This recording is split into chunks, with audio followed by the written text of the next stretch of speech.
नमस्कार मित्रांनो, सायन्स बाबा यूट्यूब चॅनलवरती आपलं सर्वांचं स्वागत आहे. मित्रांनो, आपण कित्येक दिवसापासून शिक्षक भरतीची वाट बघतोय, परंतु आपली शिक्षक भरती काही सुरू होण्याचं नाव घेत नाही आहे. याच कालावधीमध्ये मित्रांनो, महाराष्ट्र शासनाच्या कारागृह विभागात 255 पदांची विविध पदांसाठी मेगा भरती होणार आहे. या ठिकाणी गट क संवर्गाचे विविध पदांची भरती ही घेतली जाणार आहे. या ठिकाणी मित्रांनो, जे शिक्षक पद आहे यासाठी 25,500 रुपये वेतन आहे. मग मित्रांनो, या कारागृह विभागातील या पदांसाठी आपल्याला अर्ज करण्यासाठी कालावधी कोणता आहे, परीक्षा फी किती असेल, त्याचप्रमाणे शैक्षणिक अर्हता काय असेल, परीक्षेचे स्वरूप काय असेल, वयोमर्यादा काय असेल, तशाच प्रकारे परीक्षा कशा प्रकारे घेतली जाईल याबद्दल सविस्तर पाहण्यासाठी हा व्हिडिओ शेवटपर्यंत बघा. चला तर सुरुवात करूया. तसेच मित्रांनो, जर का तुम्ही माझ्या सायन्स बाबा यूट्यूब चॅनलला सबस्क्राईब केलेलं नसेल तर माझ्या चॅनलला सबस्क्राईब करा आणि व्हिडिओ शेवटपर्यंत बघा. जर व्हिडिओ आवडला तर व्हिडिओला लाईक आणि कमेंट करायला विसरू नका. तर मित्रांनो, या ठिकाणी आपण परिपत्रक बघतोय, कारागृह विभाग महाराष्ट्र शासन भरती प्रक्रिया सन 2023. तर मित्रांनो, या ठिकाणी जर आपण पाहिलं तर त्याने दिलेलं आहे की पदभरतीसाठी जाहिरात.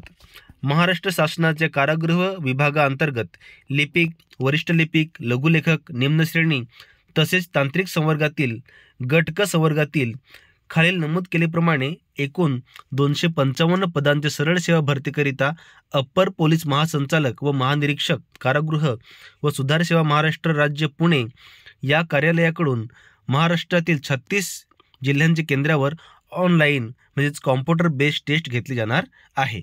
तर मित्रांनो, ही परीक्षा जी आहे ती कॉम्प्युटर बेस्ड टेस्ट होईल, ऑनलाईन परीक्षा घेतली जाईल. मित्रांनो, यासाठी आपल्याला खाली अनुक्रमांक, पदनाम, एकूण पदे, वेतन श्रेणी आणि आवश्यक अशी शैक्षणिक अर्हता दिली गेलेली आहे. या ठिकाणी आपण मित्रांनो खास करून शिक्षक पदासाठी आपण एक प्रभाव टाकू आणि शिक्षक पदासाठी आपण सखोल माहिती बघू. तर मित्रांनो, सुरुवातीला आपण काही पदं बघू या ठिकाणी दिलीत त्यांनी. लिपिक पद बघा मित्रांनो, लिपिक पदासाठी जवळपास 155 पदं या ठिकाणी दिलेली आहेत आणि यांना वेतन श्रेणी दिलेली आहे 19,900 ते 63,200. आणि यासाठी आपल्याला मित्रांनो फक्त काय पाहिजे आहे तर मान्यताप्राप्त विद्यापीठाची कोणत्याही शाखेची पदवी परीक्षा उत्तीर्ण. म्हणजे मित्रांनो, जरी आपलं DED BEd झालेलं असेल तरी देखील आपण या लिपिक पदासाठी आपण पात्र ठरतो. म्हणजे एक प्रकारे मित्रांनो आपल्याला पदवी पाहिजे, 15वी पात्र पाहिजे.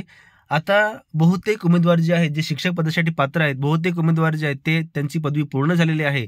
असे उमेदवार या लिपिक पदासाठी देखील अर्ज करू शकतात. आणि मित्रांनो, वेतन श्रेणी खूप चांगली दिलेली आहे. तसेच प्रकारे मित्रांनो, वरिष्ठ लिपिक यासाठी जवळपास 31 पदे आहेत. यासाठी मानधन दिले त्यांनी 25,500 ते 81,100. आणि मित्रांनो, या ठिकाणी देखील शैक्षणिक पात्रता त्यांनी काय दिलेली आहे तर मान्यताप्राप्त विद्यापीठाची कोणत्याही शाखेची पदवी परीक्षा उत्तीर्ण. फक्त मित्रांनो आपल्याला पदवी परीक्षा उत्तीर्ण हवंय. यानंतर मित्रांनो पुढे लघुलेखक निम्न श्रेणी आहे. यासाठी आपल्याला टाईप रायटिंगची उत्तीर्ण परीक्षा पाहिजे. त्यानंतर मित्रांनो मिश्रक पद आहे. यानंतर मित्रांनो 5वं पद जे दिले त्यांनी ते आहे शिक्षक पद, जे आपल्या सर्वांचं आवडीचं पद आहे. आणि मित्रांनो, यासाठी 12 पदांसाठी भरती केली जाणार आहे. आणि या ठिकाणी देखील जे मित्रांनो मानधन आहे ते 25,500 ते 81,100 इतकं मानधन आपल्याला वेतन दिले जाणार आहे. म्हणजे मित्रांनो, वेतन श्रेणी खूप चांगली अशी या शिक्षक पदासाठी आहे. आणि मित्रांनो, यासाठी आपल्याला शैक्षणिक अर्हता काय दिली त्यांनी तर SSC 10वी उत्तीर्ण पाहिजे किंवा HSC 12वी उत्तीर्ण पाहिजे. तसेच तत्सम म्हणजे अजून आपण इतरही म्हणजे 15वी आपण पास असलो तरी चालेल. त्यानंतर तसेच अजून आपल्याला काय पाहिजे तर शिक्षण पदविका उत्तीर्ण. म्हणजे मित्रांनो, एक प्रकारे शिक्षण पदविका कोणती असेल तर DED जर आपलं पूर्ण असेल तर आपण या पदासाठी अर्ज करू शकतो. आणि त्याचप्रमाणे प्रौढ शिक्षण वर्ग चालवण्याचा पूर्वानुभव असल्यास प्राधान्य. आणि त्याचप्रमाणे मित्रांनो बघा, मागील काही वर्षामध्ये प्रौढ शिक्षण वर्ग चालवण्याचा एक उपक्रम सुरू होता. या ठिकाणी समजा आपल्याला प्रौढ शिक्षण वर्ग चालवण्याचा अनुभव असेल तर अशा उमेदवारांना प्राधान्य दिलं जाईल. तर मित्रांनो, या ठिकाणी आपल्याला शिक्षक पदासाठी खूपच चांगलं असं वेतन दिलेलं आहे आणि शैक्षणिक अर्हता देखील एकदम नॉर्मल दिलेलं आहे. त्यामुळे मित्रांनो, आपण या पदासाठी ॲप्लाय करू शकतो. तसेच मित्रांनो, पुढे दिले त्यांनी शिवणकाम निर्देशक आहे. यांना देखील मानधन बघा मित्रांनो 25,500 ते 81,100 आहे. सुतारकाम निर्देशक आहे. तसेच प्रयोगशाळा तंत्रज्ञ आहे. या ठिकाणी मित्रांनो, जे काय प्रयोगशाळा तंत्रज्ञ आहे या ठिकाणी देखील मानधन दिले त्यांनी 29,200 ते 92,300. या ठिकाणी मित्रांनो, आपले शैक्षणिक अर्हता काय हवी तर भौतिक व रसायन हे विषय घेऊन शास्त्र शाखेची इंटरमिडिएट परीक्षा अथवा HSC परीक्षा आणि शासनमान्य प्रयोगशाळा तंत्राचे 1 वर्षाचे प्रशिक्षण उत्तीर्ण झाल्याचे प्रमाणपत्र हवंय. म्हणजे मित्रांनो, एक तर आपण HSC म्हणजे एक प्रकारे 12वी उत्तीर्ण हवे. या ठिकाणी आपल्याला 12वी शिकत असताना भौतिकशास्त्र आणि रसायनशास्त्र म्हणजे एक प्रकारे फिजिक्स आणि केमिस्ट्री हे विषय आपल्याकडे असतील आणि आपण लॅबोरेटरीचं प्रयोगशाळेचं 1 वर्षाचं प्रशिक्षण पूर्ण केलं असेल तर आपण या ठिकाणी ॲप्लाय करू शकतो. त्यानंतर मित्रांनो, पुढचं पद दिले त्यांनी बेकरी निर्देशक आहे, ताणाकार आहे, विणकाम आहे, चर्मकला दिले त्यांनी. तसेच यंत्रनिर्देशक, निटिंग अँड विविंग निर्देशक, करवत्या, लोहारकाम निर्देशक, कातारी, गृह पर्यवेक्षक. मित्रांनो, या ठिकाणी गृह पर्यवेक्षक हे पद जे आहे या ठिकाणी देखील मानधन दिले त्यांनी 25,500 ते 81,100. आणि या ठिकाणी शैक्षणिक अर्हता काय हवी तर SSC इंग्रजी विषयासह उत्तीर्ण म्हणजे 10वी आपलं इंग्रजी विषय 10वीमध्ये आपल्याला इंग्रजी विषय हवा आहे, तो आपला कॉमन विषय असतो. त्याचप्रमाणे कनिष्ठ प्राथमिक शिक्षण प्रमाणपत्र अथवा पदविका शिक्षण प्रमाणपत्र म्हणजे DED. जर का आपलं DED कंप्लीट असेल तर आपण या गृह प्रवेशकासाठी आपण ॲप्लाय करू शकतो.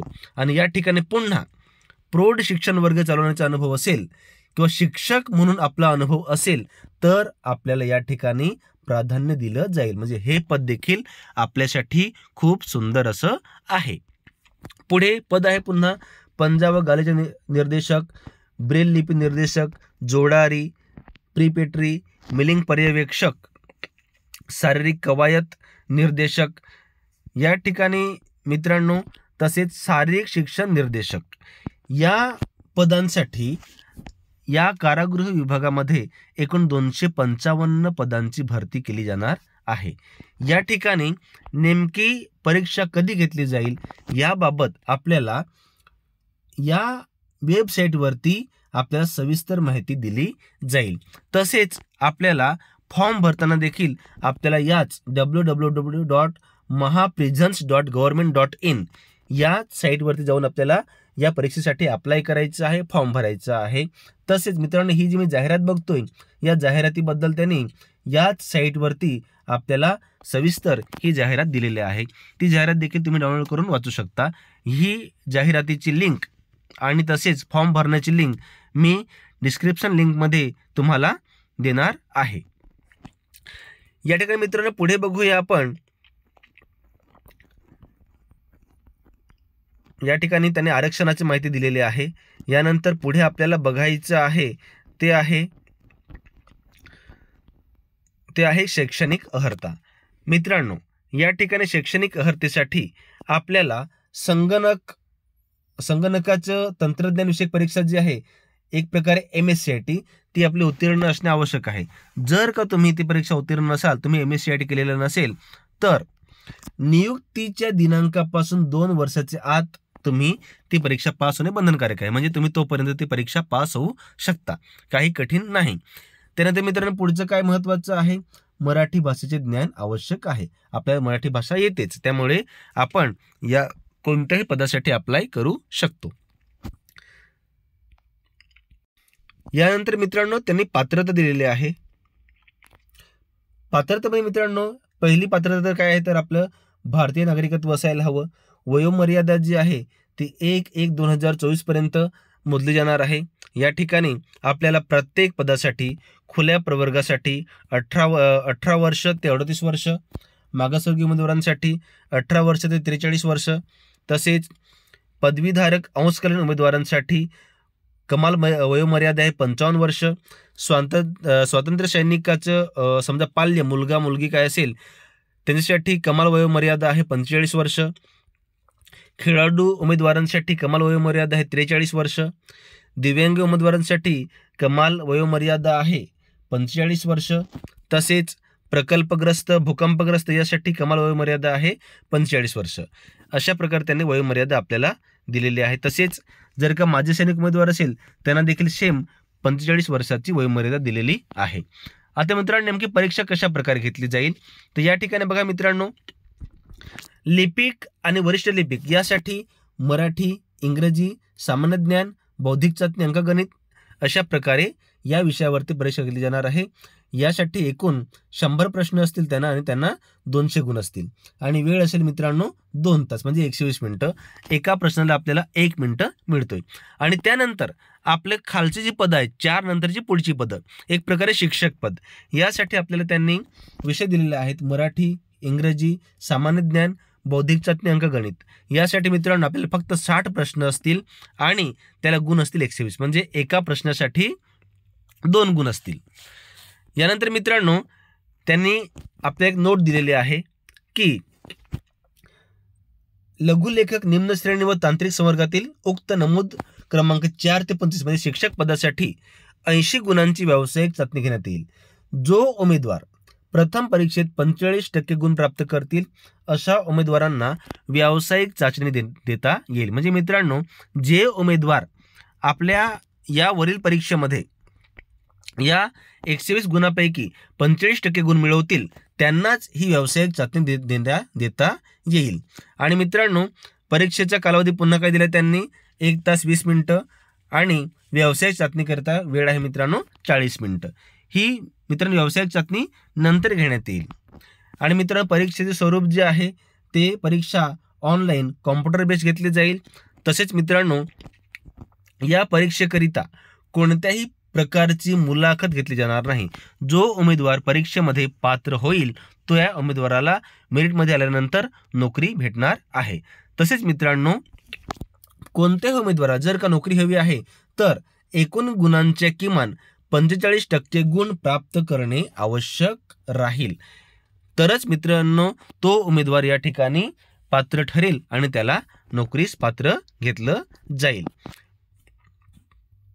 तसेच मित्रांनो पुढे दिले त्यांनी की परीक्षा ही कॉम्प्युटर बेस्ड टेस्ट पद्धतीने घेण्यात येणार असून प्रत्येक सत्राचे प्रश्नपत्रिका स्वतंत्रपणे उपलब्ध केल्या जाणार असून एकापेक्षा जास्त सत्रात परीक्षा आयोजित करण्यात आल्या तर सत्र 1 ते अंतिम सत्र यामधील प्रश्नपत्रिकेचे स्वरूप व त्याची काठिण्यता तपासण्यात येऊन त्याचे समानीकरण म्हणजे नॉर्मलायझेशन करण्याच्या पद्धतीने गुणांक निश्चित करून निकाल जाहीर करण्यात येईल। म्हणजे मित्रांनो जे काही आपल्याला गुण भेटतील त्याचे नॉर्मलायझेशन केलं जाईल आणि मित्रांनो हा नियम सर्व परीक्षार्थ्यांना लागू राहील।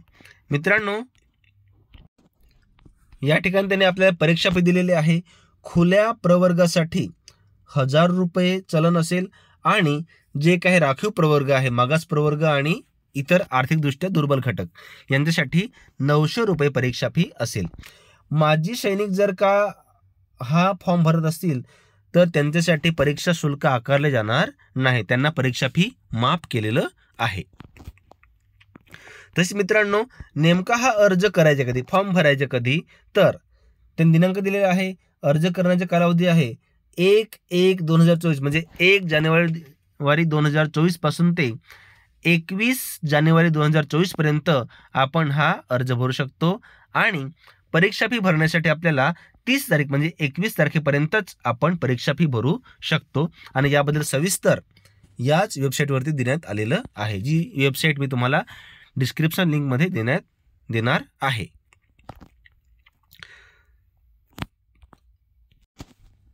तर मित्रांनो अशा प्रकारे आपण हा व्हिडिओ शेवटपर्यंत पाहिलेला आहे। या ठिकाणी खूप चांगली पदं आहेत, वेतन श्रेणी चांगली आहे, तर आपण या ठिकाणी अप्लाय करू शकतो. आणि मित्रांनो, या जाहिरातीबद्दल मी सविस्तर डिस्क्रिप्शन लिंकमध्ये टाकणार आहे. त्या ठिकाणी तुम्ही त्या साईटवर क्लिक करून जाहिरात डाउनलोड करू शकता आणि या जाहिरातीचा पुन्हा अभ्यास करू शकता. आणि मित्रांनो, जर का तुम्हाला व्हिडिओ आवडला असेल तर व्हिडिओला लाईक करा आणि कमेंट बॉक्समध्ये कमेंट करायला विसरू नका. धन्यवाद.